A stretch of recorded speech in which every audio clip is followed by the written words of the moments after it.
Ngelawang menjadi sebuah budaya dan tradisi di Bali yang bertujuan untuk menolak bala atau energi-energi negatif.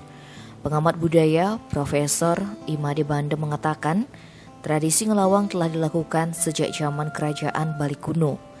Tradisi ini mulai melegenda pada zaman pemerintahan Raja Candrabayasinga Warmadewa pada tahun 960 hingga tahun 975. Beliau juga dikenal dengan sebutan Raja Mayadenawa yang sangat sakti dan angker. Merasa paling sakti, Raja Mayadenawa tidak percaya dengan kuasa Tuhan. Maka ia pun memerintahkan semua rakyatnya untuk menggelar upacara ngelawang yang dipersembahkan kepada raja. Ulah Mayadenawa mengundang kemarahan Dewa Siwa dan Mahadewa, lalu mengutus Dewa Indra untuk mengalahkannya.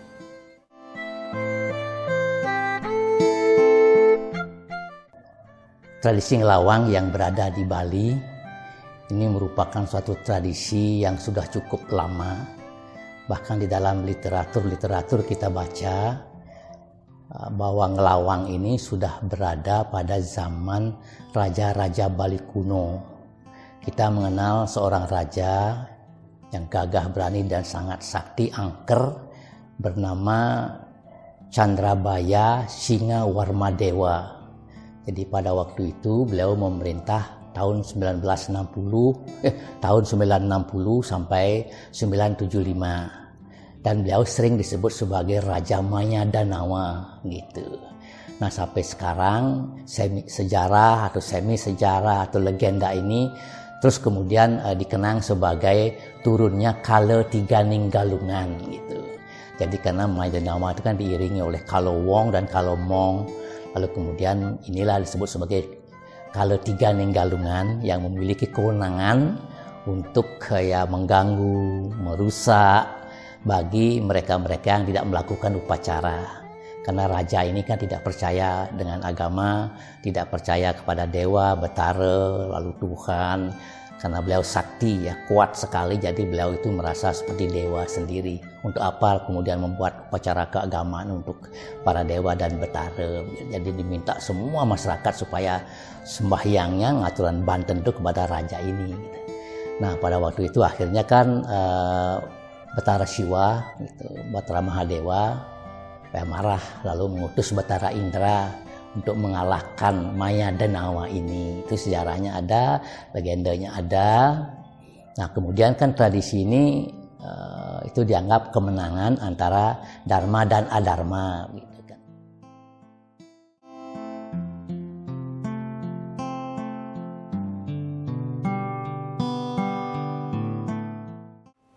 Untuk pementasan ngelawang di Bali ditekankan Profesor Bandem lebih cenderung berpatokan pada fungsi spiritual, yakni sebagai pengeruat bumi dari kekuatan Buta Kala yang dilakukan selama rentang waktu tertentu, yakni Buddha Kliwon Dungulan dan berakhir pada Buddha Kliwon Pahang.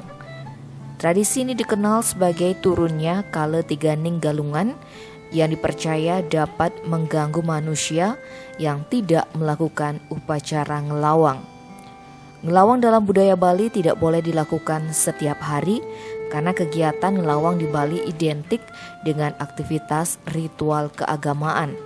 Ditambahkan Profesor Bandem, tradisi ngelawang sebaiknya dilakukan pada siang hari atau pada waktu transisi antara pagi dan siang maupun pergantian sore ke malam karena dipercaya kala-kala itu dapat datang pada waktu transisi tersebut. Selain fungsi ritual, fungsi lain dari ngelawang yakni sebagai pendidikan dan pelestarian seni. Aktivitas ngelawang ini identik dengan anak-anak karena penari dan penabuhnya lebih cenderung melibatkan anak-anak usia sekolah. Dalam kelompok ngelawang ini, anak-anak tersebut dikatakan akan dilatih untuk mengenal kesenian daerahnya. Karena selain belajar mengenai kesenian daerahnya, dalam kelompok ini anak-anak juga bisa bermain untuk mengisi waktu liburan. Hal ini dikatakannya juga bisa membangkitkan bakat melalui sistem pendidikan tradisional di desa untuk mendidik anak-anak untuk mencintai keseniannya.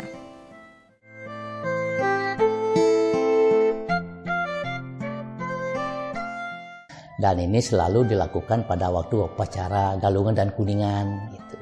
Jadi turunnya Kala Tiga Galungan itu sebelum hari raya Galungan sampai pada hari raya Kuningan itu sesungguhnya. Nah, disitulah tradisi ngelawang ini yang disebut nyomil kala gitu, mengusir buta kala sebelum adanya upacara keagamaan hari raya Galungan dan Kuningan gitu. Nah, kemudian ngelawang itu sesungguhnya dilakukan pada siang hari kebanyakan pada waktu itu, jadi tidak pada malam hari. Kalau sudah malam hari kan pegelaran lain itu kan, pegelaran pertunjukan yang lain, tapi ini dilakukan siang hari ketika kala itu datang merusak, mengganggu ya persiapan upacara seperti itu. Ada ngelawang barong kedingkling atau wayang wong sekarang, ada barong bangkal, ada barong ketet dan lain-lainnya. Itu maksudnya hanya nyomil kala, mengusir buta kala supaya tidak mengganggu hari raya Galungan dan Kuningan itu, seperti itu. Jadi kala itu memang datangnya pada hari transisi gitu. Jadi antara pagi dan siang kan jagai ini ke kala itu biasanya sih hadirnya di situ. Waktu-waktu transisi. Kemudian sandi kala ya juga. Sandi kala juga yaitu antara jam 5 jam 6 itu dianggap sebagai kehadiran kala. Jadi hari-hari transisi itu. Ya, tidak hanya siang hari ya, tapi dulu kan pada hari raya Galungan sambil bermain-main mereka lebih banyak pada siang hari. Tapi memang hari-hari waktu-waktu transisi yang dilakukan oleh mereka. Kalau mereka sudah mulai ngelawang, prosesi itu dipersiapkanlah anak-anak itu untuk bisa menarikan barong dengan baik, bisa menabuh gamelannya dengan baik, karena ini menjadi insting of play insting namanya.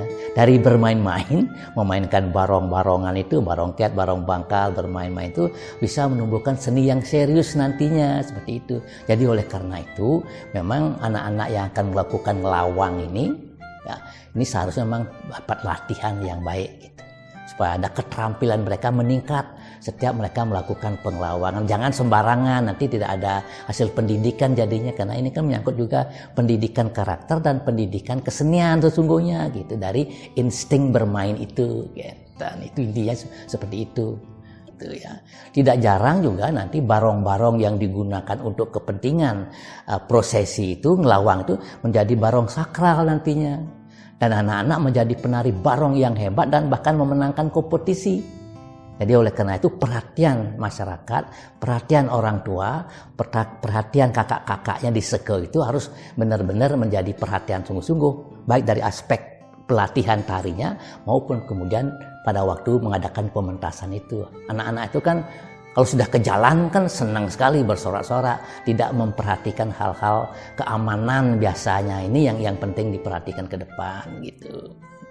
Jadi harus ada pembimbingan lah seperti itu. Jangan sampai ada kasus kan, ya ada kasus seperti di Gianyar kemarin, apalagi sekarang kan kendaraan makin banyak. Jadi para pengendara juga banyak yang agresif, anak-anak muda ada banyak yang agresif, tidak memperhatikan lingkungan seperti itu. Nah ini harus ada dua aspek yang perlu diperhatikan gitu.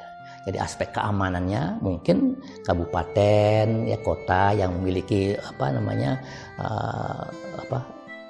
aspek-aspek keamanan itu bisa membantu. Terus anak-anak di desa serahkan pada desa adat sungguhnya. Jadi kalau mereka mau ngelawang ini untuk kepentingan desa adat, betul-betul dilatih, betul-betul dituntun mereka sehingga ada manfaat nanti untuk kepentingan seni dan budaya kita, pelestarian tadi yang Anda katakan itu.